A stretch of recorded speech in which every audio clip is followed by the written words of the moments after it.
I've never really had a lot of pest issues in the high tunnel. I've never really had aphids. And that's, I think, because the sides are open, the sides roll up and down.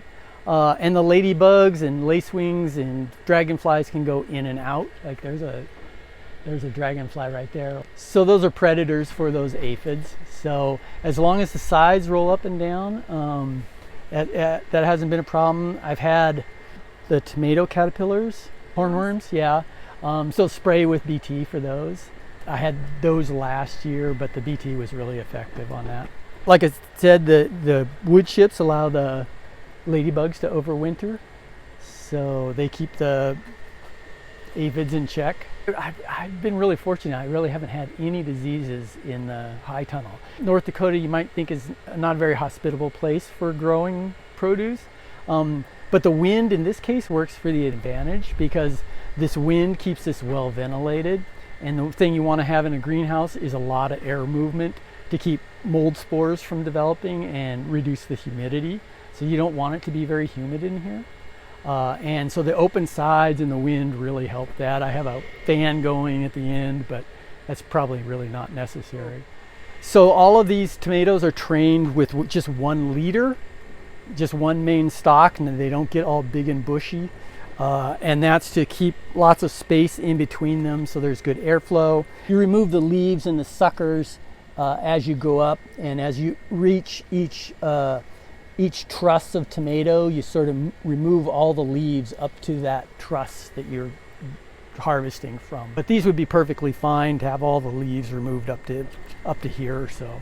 It's really only like the top third or so that is really productive for providing all the glucose for the photosynthates for the plant.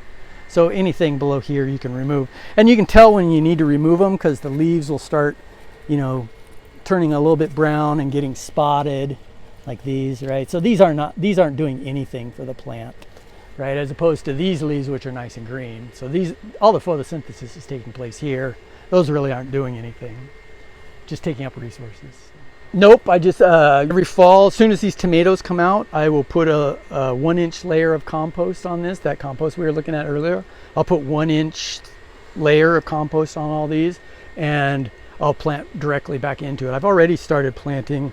I planted some carrots here for the winter. When these come out, I will put in those spinach plants and Mizuna,